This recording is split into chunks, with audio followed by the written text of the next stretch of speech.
Hi, my name's Kimberly Mason. I'm a professional celebrant. I've been a professional celebrant for almost 4 years. And a celebrant is somebody who, well, we say celebrates love, but you could say a master of ceremonies, or some people might think of it as a non-religious minister.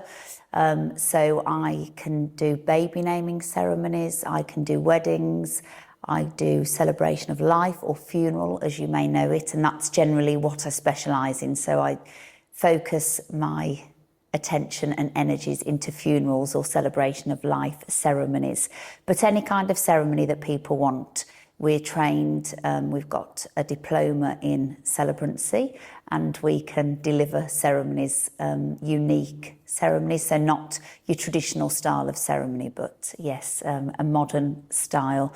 And we can include religion, and we don't have to. It can be tailored around the person who wants the ceremony. So I've got a history in event producing, and in particular in the area of dance and cheerleading competitions.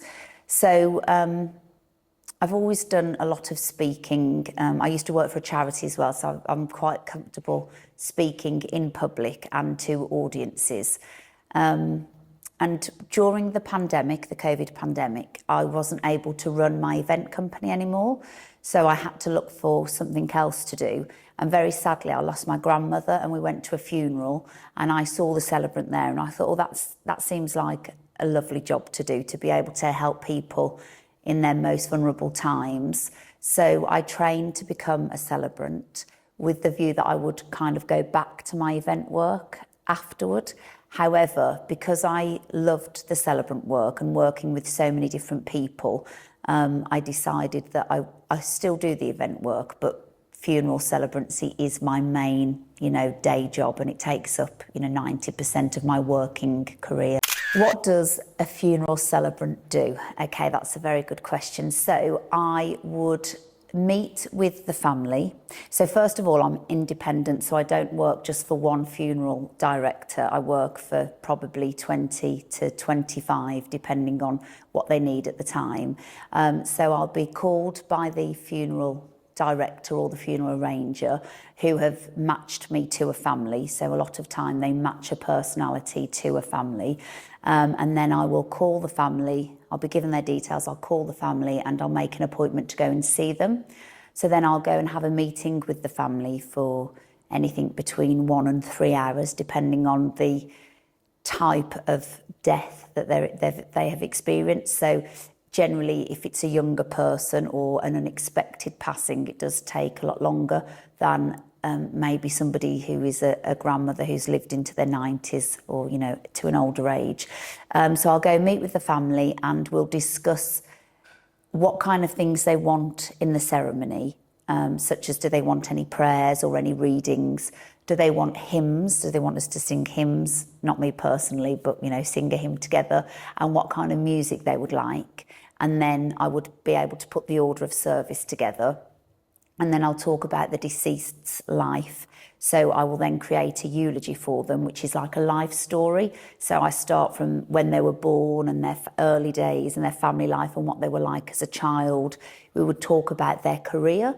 So some people have got very defining careers, things that are a little bit different. A lot of people in Staffordshire have worked in the pot banks, so it's either pottery workers or miners, and they're very proud of their working roots. So we'll talk about their career and then about their romantic story, if they have had one. Some people have been married for 60 and 70 years, and other people are serial marriage people. They've been married 2 or 3 or 4 times. So we talk about that, and then we talk about family life. So I'll get all of that information and I'll put together a eulogy for them. And then I leave them, and then I go back to my laptop and I create a service that's very personal and bespoke to each family. And then I send it over to the family for them to check over. I'll email over the script, so to speak. And then when they've checked over it and said that I've got all of the information correct, the next time I'll see the family is at the crematorium or at the event space where they're holding the funeral. And then I will lead the funeral. So I'll, just start from the beginning, say some welcoming words, sing the hymns if they wanted us to sing hymns, say the prayers, the readings, and read the eulogy out. And then invite everybody back to the reception, and that's kind of it. Then I'll leave that family, and I probably don't actually hear of them again. I might see them in the street and they'll say hello, which is lovely. But then, yes, we kind of move on then to the next family that we need to work with. So I started being a celebrant when I trained in May 2021. And the reason that I became a celebrant is because my event company had stopped for a little while around the pandemic. So I trained with the ICPC and gained a diploma in celebrancy. And it was a very conscious decision to do that. I think the reason that I made the decision to become a celebrant changed as I became a working celebrant. So initially, I thought it was a job that I would be good at because I feel that I've got good people skills and I can talk to different people and I'm quite adaptable and I'm quite confident when it comes to talking in front of people. So I thought, well, this is a job that I've got skills for. So when I trained and then I started the role, I didn't realise how attached to the role that I'd become. I just thought maybe I would do it for a period of time and then I would go back into my event business. But as I mentioned before, I think being a celebrant is a very personal and personable thing where you kind of have to fall in love with the job. And I think anybody who starts the training is the kind of person who would fall into the job anyway, because we're going in to talk to people in such vulnerable positions and talk to them about such sensitive things. So yes, it was a conscious decision to become a celebrant, but then for me to remain one kind of wasn't really, it just became a real, it was a love. I feel really passionate about the job that I do and I don't think I would ever be able to give it up now. That probably wasn't how I felt when I first started it. Did my perspective on life change when I became a celebrant? Yes, massively, because to be blunt, I'm dealing with death and loss and grief every single day. So it has made me not take life for granted. So I definitely don't take life for granted now. I think there's a part of me that has become slightly desensitized to death and loss because I have to switch off, because every day I see people upset because they've lost a loved one, and I wouldn't be able to do my job if I was, I wouldn't be able to do this role if I was overtaken by the emotion of others, or if I took on other people's grief, because it would just become too heavy. But yes, certainly I feel that since I've become a celebrant, I live my life much more. I try not to waste time, because I know sometimes you don't have time, and without sounding very, doom and gloom, because I am quite an upbeat person, you just never know when your last day is going to be on this earth. So we all hope that we will live a really healthy and a long life, but that's just sadly not the case. So yes, I do think my perspective on life has changed since I've become a celebrant, because I value it more, possibly. How do I feel after funerals? It varies from each different funeral, and it varies with each different family that I work with. Sometimes I feel very worried. Generally, if it's a widower, a male who's been left over and the wife has passed away and they've been together for a long time, I feel worried about the gentleman, because generally the women deal with grief better from what I've experienced. I feel a little bit sad walking away from the family, because I think, they've got a big long journey of grief now to go on. And I always worry about that. I call it a funeral hangover after the wake, not necessarily through alcohol, but just the funeral's over for them now and they've got to try and pick up the pieces. Sometimes I feel relief if the family's been particularly difficult to deal with. I feel relief that it's over for me, for that's on a personal and quite a selfish level, but I do. And actually, if people have said, thank you, we've really appreciated the work that you've done, which is generally, 99% of the time, people are really grateful for what you've done, and they're really thankful for me delivering what they perceive as a good service. I feel quite elated, really, and I feel like, every day we get a well done for the work that we've done. So it's quite a nice profession in that respect. Although there's lots of sadness to it, there is also people are feeling very grateful and a lot of gratitude because you've helped them in their time of need. So that's a very good feeling. So a typical work day looks like, I'll start from waking up in the morning. So I wake up quite early and I'll do some exercise, which I think is very important for my brain because I'm dealing with quite a lot of information all day, every day, and quite a lot of sadness. And as I said earlier, I've got to try very hard not to take that sadness and the grief on myself. So I'll get up earlier than the children, go and do some exercise, sort the children out, get them ready for school, and then follow straight from the school run, I will go to either a family meeting or to a crematorium, depending on the my schedule for that day. And every day is different, so I don't get given the 10 o'clock on a Monday at Stafford Crematorium every week. It could be anywhere. I could be in Rugeley, Lichfield, I could be in Leek, Macclesfield, Stoke-on-Trent, Newcastle. I cover quite a wide area. And it's all different times as well. So I will leave the school run and I'll go to either a family meeting or a funeral. And in between that, I could be making phone calls to families to arrange their meetings. I could be writing. I could be taking phone calls off funeral directors to check my diary to see if I'm available for work they want me to do. So once I've finished, I might go to a meeting, I might have an hour's gap. I will always then be writing in between because there's a hell of a lot of writing involved, writing up different orders of service and eulogies and things like that. So I might have an hour in between and then I might go to a service. I might do another couple of family meetings, or I might have, in one day you could have up to 3 funerals if it fits within your diary, but then the next day you might have no funerals. You may just have family meetings, but in between there's always a lot of writing. I will try and pick my children up where possible from school. Sometimes I might be on a later funeral, so I can't do that, but I'll pick them up from tea club, get them home, feed them, put them to bed, and then it's writing again. So as I mentioned, there's an awful lot of writing, and I'll just be writing scripts, emailing families and letting them know, ordering music, finding poems, and then that's kind of how the day goes. And then we get up and do it all over again. The biggest challenge in my role is time, as in there's just not enough of it, because there is so much writing to do.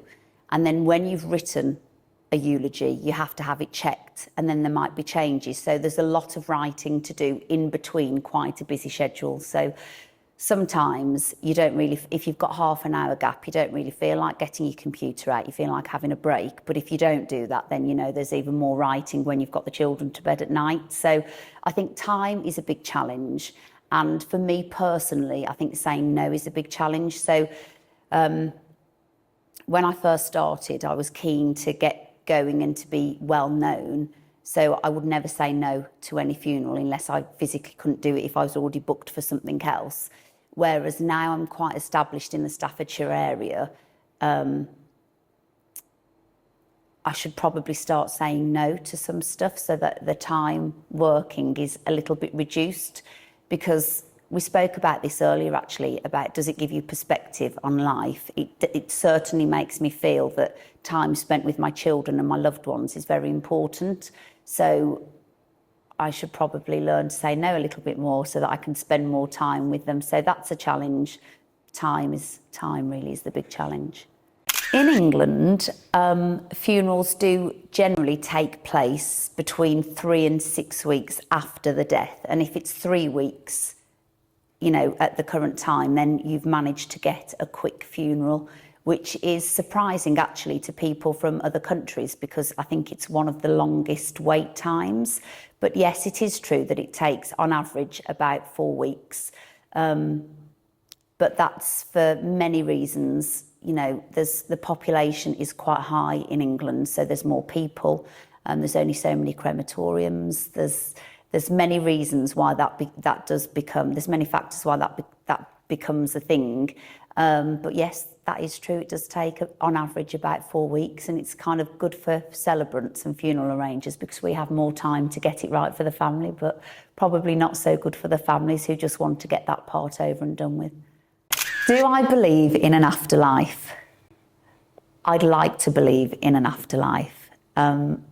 For personal reasons and because it makes my job easier to believe in an afterlife. So I would like to believe that my grandma has been reunited with my granddad and her son, who she lost when he was a young adult. And I like to tell people, because it gives them comfort, that their loved ones are reunited with their loved ones. But what do I personally believe?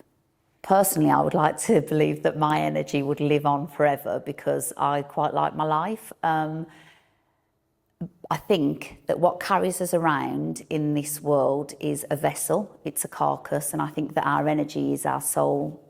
People might know it as a soul or our energy. And I'm not a very scientific person, but I have looked into this, and obviously I've got a keen interest in it. I don't think that energy can die. So I don't know where the energy is. I don't know whether it's all around us right now as we're having this conversation, but I do believe that the energy has to go somewhere. So in my head, if I tell myself, well, those energies are reconnecting, that makes it feel a lot nicer for me. I don't know whether that's a right or wrong answer, but that's where I'm at with that. How do I handle the emotional burden of this profession? Very good question. When I first started, it was more difficult. I think my first ever funeral was a homeless man who had no legs and he didn't have any family members. So it was easy in the way that I couldn't really get it wrong because there was 2 people from a home that he lived at who came to the funeral. It was a very quiet funeral. They didn't know much about him. So it was almost like a trial.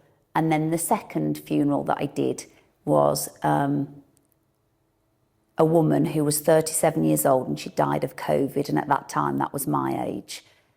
So it was a very, very stark contrast. And the first one was fine. I was too nervous to even be emotional about it. But I mean, every life is important. And I felt really sad that this homeless man, had had his legs amputated, and he must have led a very difficult life. I felt sad more about that than I did his passing. Whereas the other one, with a 37-year-old woman and a daughter and a partner who was just beside himself, it was very emotional. But I think I can take on a different persona, and I've become very, very good at that over the last almost 4 years. So the first time you do anything, so the first time I did a suicide or the younger person or a baby or something that's unusual, that was always difficult. If it's a high-profile death, that's really difficult. And there was a young girl actually who died unexpectedly. She was 30. She was from this area, and it was a huge funeral, and her parents were absolutely beside themselves. And that's the first and only time I have actually cried on a funeral. And I really struggled to do what we call a committal. But I've kind of got through it. I managed to do it. We're not immune. I think what I'm trying to say is, even though we work with this every day, we're not immune to it. And I think that the walking and doing some exercise every single morning, that certainly helps.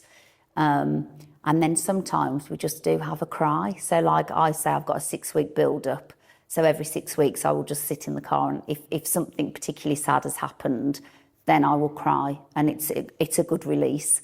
And then I can just carry on and do it again. But I think when you deliver a service, you have to become completely detached. And I think I do that by changing my voice. That's what people have said to me. I speak completely differently.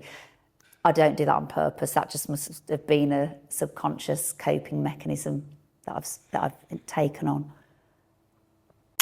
There is always room for humour in my profession. Yes, it makes it much easier. So as I've discussed already, you do get different types of families. So you do have to be careful with where you think where you're placing your humour, and also like the level of humour, like how close to the belt, so to speak, you can, that's not the right word to use, how close to the mark you can go. So you will walk into some families and you know they just want everybody to be laughing the whole way through, and they tell you funny stories, and some of them will say, you know, they'll ask me to quote something which might include a swear word, which is absolutely fine. And they've got great atmosphere. Funerals with humour have got great atmosphere. So even though, while they're very sad, they're great, because you can tell the best memories, funny stories, everybody's laughing and crying. It's fabulous. So there is definitely room for humour in funerals, and I much prefer doing the ones that can be funny than just completely solemn and sad. I can always evaluate whether humour is appropriate or not when I meet with the families and speak to them. And also the funeral arranger or director will also, they will always give me a heads up. So they will say, oh, this family wants serious, Kim, or this family wants something a little bit more out there, or, you know, they'll always say this family are a little bit more, they're more humorous and they're maybe a bit more down to earth. And then these ones say, oh, these are quite a serious family. So you kind of know, even when you walk into the meeting, you know what you're going in with. You can say to the family that you've been told they want humour, it's fine, we can have humour, because everybody thinks a funeral is just, you know, completely solemn, and it doesn't have to be that way. So I think, yeah, if you kind of go in and tell them they can have exactly what they want, then that certainly does help. I would have said the funeral that has been most memorable for me was the 30-year-old local girl from here, because it was just devastating. The circumstances around the death, the grief that you could see the family were visibly going through was awful. And I think the emotion that I felt around that made it most memorable. But I have also done the funeral of a famous person's dad. That was great.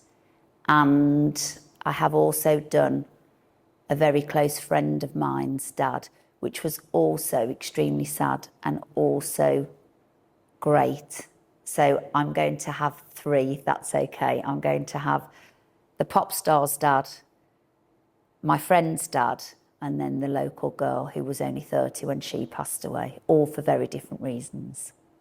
Is this profession considered profitable? It's a self-employed job. So I am in charge of my own job, but there is only one of me. So I couldn't turn it into a business, and neither would I want to, being a celebrant. I could perhaps start at my own funeral home, and then that could be a business, and then that has the capacity to become more profitable. I think there's 2 questions. Is the world of funeral profitable? Yes, because people are always going to pass away. There's one certainty in life, and that is death. So I think there are many different avenues where you could make profit from funeral. However, me as a celebrant, there is only one me. So even if I worked as many slots as I could in the day, even if I worked 20 hours a day, I mean, I'd need 4 hours for eating and sleeping and probably looking after the children a bit, but even if I did that, I wouldn't be giving a good service for a start. But, you know, even if I worked all of those hours and then on weekends I took weddings and baby namings on, I'm going to have a limit as to how much I could earn. And then there's the question about how I ethically feel about that as well. So do I think it's great? You know, would it be good for me to do 6 funerals a day if I could fit them in? Not really, no, because you would lose that personal touch. So I think a celebrant isn't a business, it's a self-employed person. And I think you can earn decent money from it. It's not bad pay at all, but I think there's a lot of hours that go in to that service that we offer. So no, I don't think it could make you a multimillionaire by a long stretch, but funeral world could probably make you a lot of profit, but just not what I do in funeral.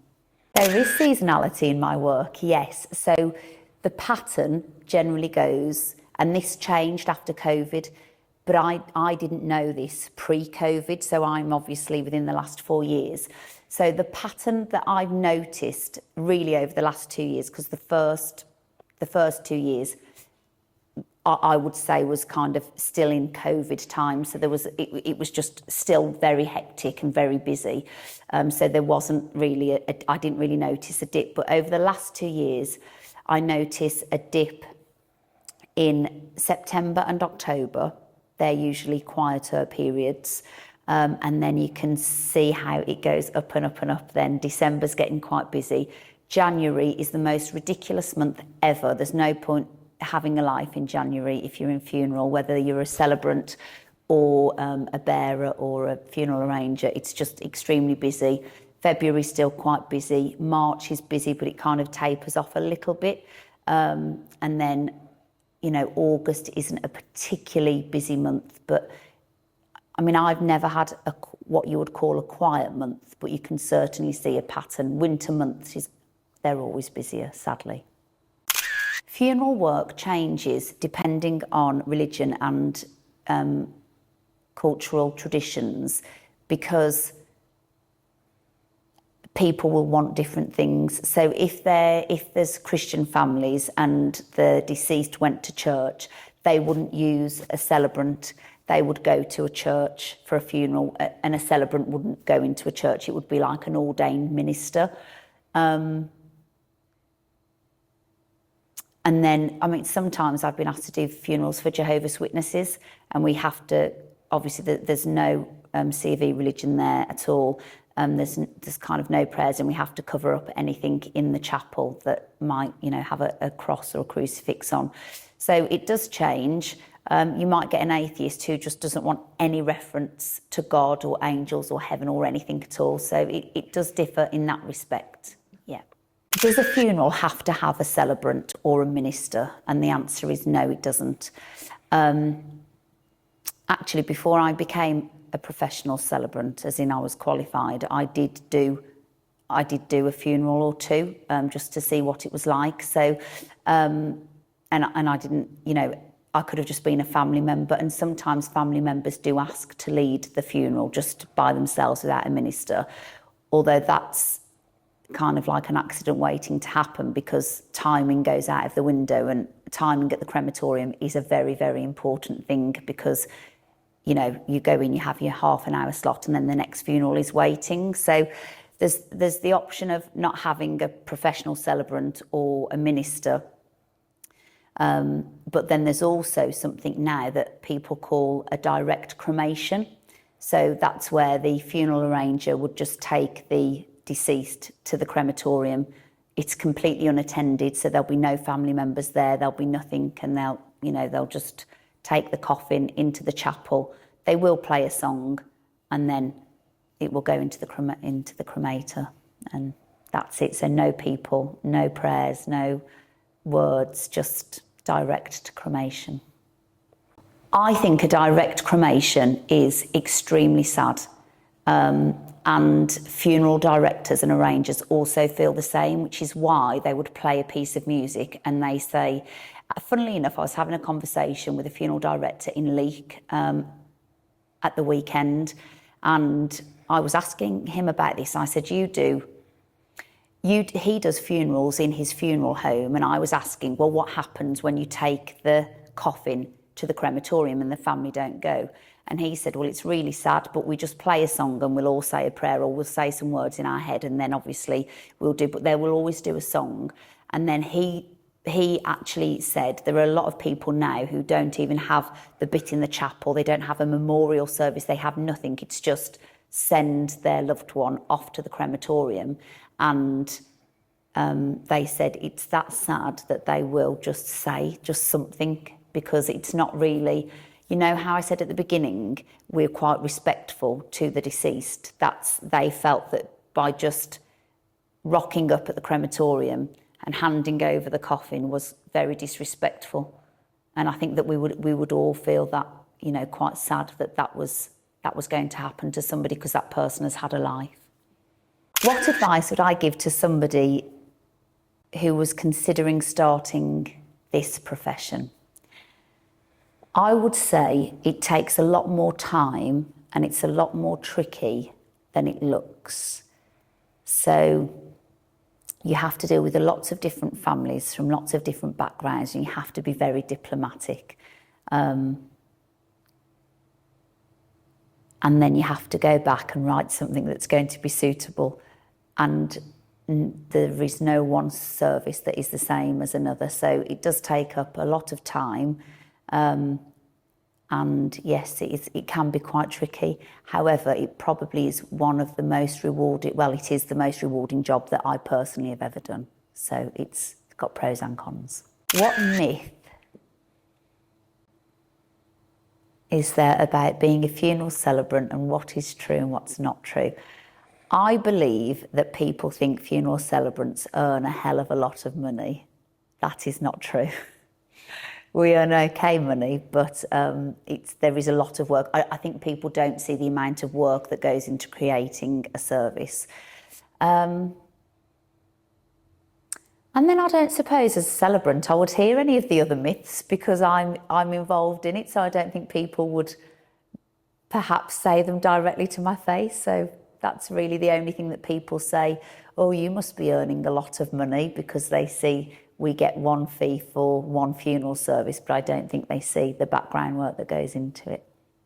How can somebody choose a good celebrant when dealing with a loss?